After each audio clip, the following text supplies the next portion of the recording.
روکے کہ بھوک چھپائے نہ چھپے۔ گھر آئے، بچوں کی امی سے کچھ طلب کیا، پوچھا کچھ کھانے کو ہے؟ انہوں نے کہا جی کچھ نہیں۔ امام صاحب پھر چلے گئے۔ اب وہ بچوں کی امی سے بھی نہیں دیکھا گیا۔ وہ کیا کیا انہوں نے، محلے میں کسی گھر گئیں، تھوڑا سا آٹا مانگ لائیں کہ جب ہمارا آٹا آئے گا تو ہم آپ کو دے دیں گے۔ لے آ کے گنیا، اور امام صاحب کے انتظار میں کہ امام صاحب آئیں اور تازہ آٹا گوندھ کے روٹی پکا کے دیں۔ امام صاحب آئے، تازہ آٹا دیکھا، پوچھا گھر میں تو کچھ نہیں تھا، آٹا کدھر سے آیا؟ بی بی صاحبہ نے عرض کی کہ فلاں فلاں گھر سے مانگ کے لائیں۔ آپ نے فرمایا اس کا رزق تو مشکوک ہے، اس کے بارے میں تو کوئی پتہ ہی نہیں وہ کیا کرتا ہے، وہ کیسے کماتا ہے، اس لیے مشکوک رزق نہ میں کھاؤں گا نہ میرے گھر والوں میں سے کچھ کھائے گا، کوئی کھائے گا۔ امام صاحب چلے گئے۔ وہ لکھا ہے تھوڑی دیر بعد فقیر آ گیا، اس نے دروازے پہ دستک دی، اس فقیر کو وہ تازہ آٹا دیا گیا۔ ظاہر ہے فقیر کے لیے بھی پہلا موقع تھا کہ اس کو کسی نے گندا ہوا تازہ آٹا دیا۔ اس نے کہا یہ کیا معاملہ؟ کہ انہوں نے کہا جی امام صاحب کہہ رہے ہیں کہ یہ جن سے آٹا لایا گیا ہے مشکوک ہے، اس لیے نہ میں کھاؤں گا نہ میرے گھر والوں میں سے کوئی کھائے گا، تو پھر تو لے جا۔ انہوں نے کہا جڑا آٹا میرے امام نے نہیں کھانا میں بھی نہیں کھانا ہے۔ کیا دور تھا حضرت جب فقیروں کے بھی یہ انداز ہوا کرتے تھے، کیسا سونا دور تھا حضرت جب فقیروں کے بھی یہ انداز ہوا کرتے، فقیر بھی اتنے تقوی والے تھے۔ ہاں جی، اب امام صاحب نے بھی نہیں کھانا، گھر والے نے بھی نہیں کھانا، فقیر نے بھی نہیں کھانا، کرنا کی آٹے؟ اس لیے لکھا ہے کہ اس آٹے کو دریائے دجلہ میں پھینکوا دیا گیا۔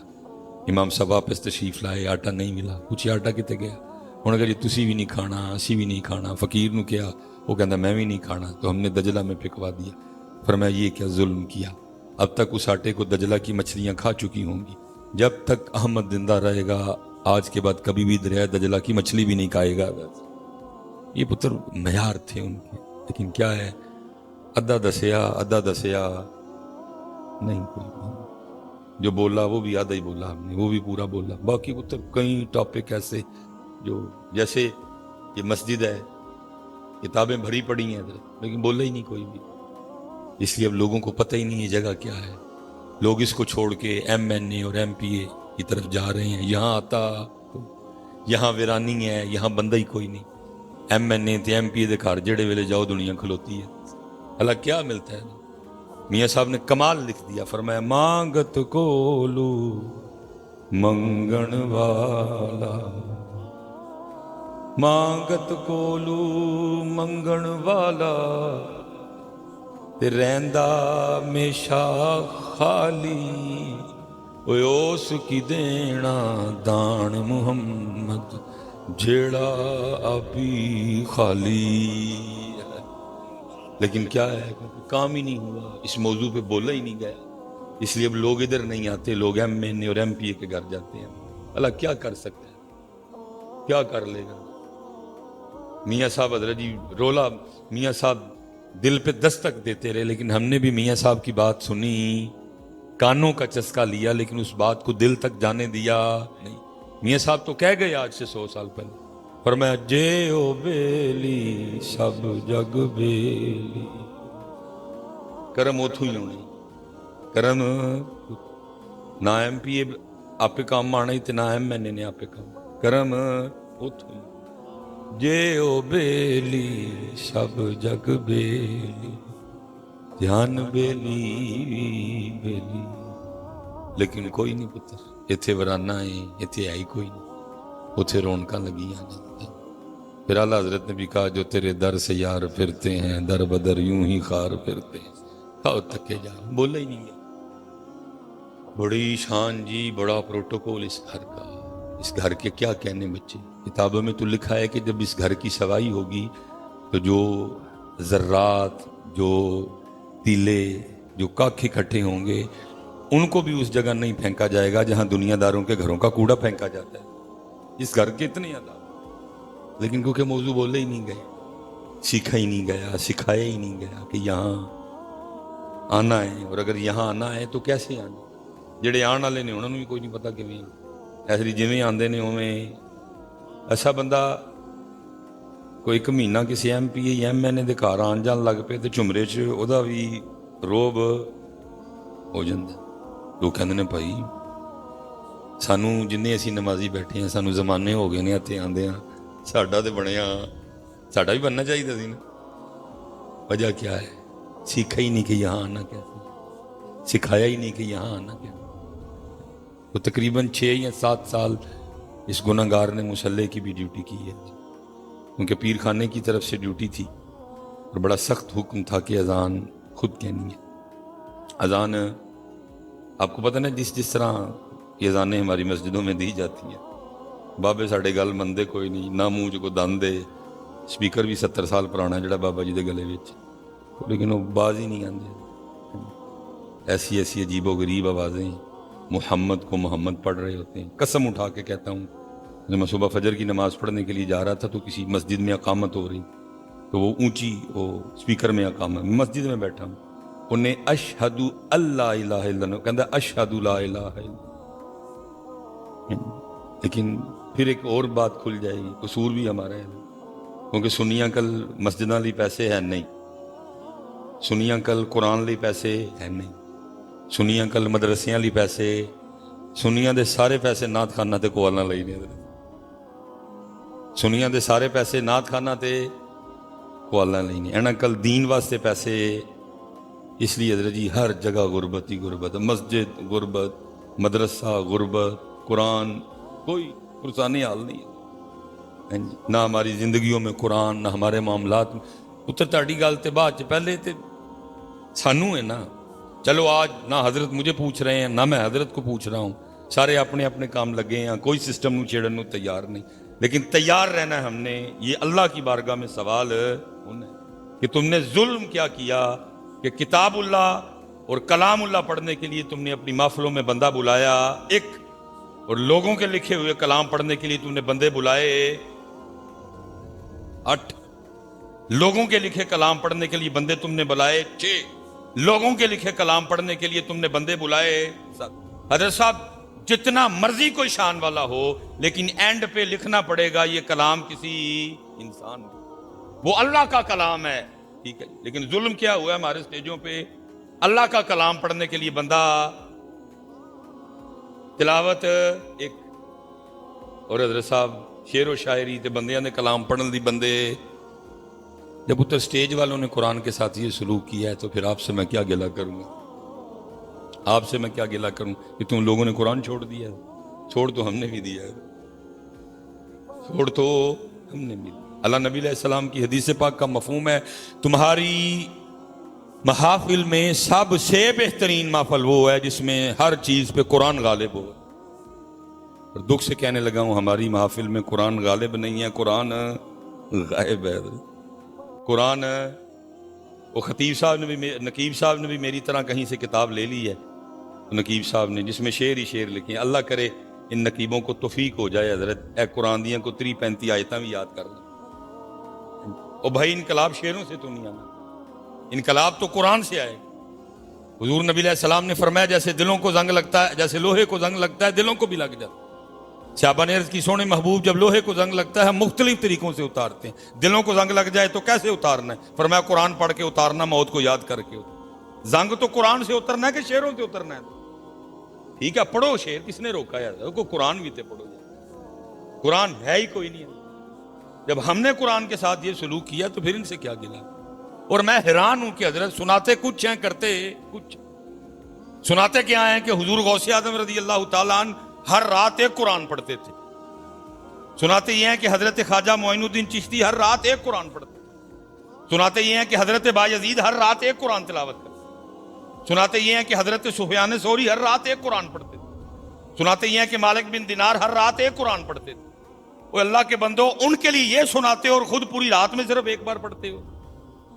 وہ کم از کم یار جے نعت خان 8 بلائے دے جو کاری بھی کو 2-3 بلا لیندے، کم از کم یہ کچھ سوچ تو لے کے جاتے، کچھ فکر تو لے کے جاتے ہیں. ان کو ہم اتنا قرآن سناتے، لیکن دکھ کی بات یہ ہے کہ ہم انہیں قرآن کے قریب کر سکے. آج کیا ہے؟ آج حضرت صاحب قرآن میں چلو یہ اسپیشل جو میرے جوان بچے بیٹھے ہیں، میں نہیں کسی سے بھی کہوں گا کہ من کو اچھی جواب دے چھڑو، لیکن دئیو ضرور مٹھا جا جواب. کنی دیر ہو گئی آخری واری قرآن میں ویکھی.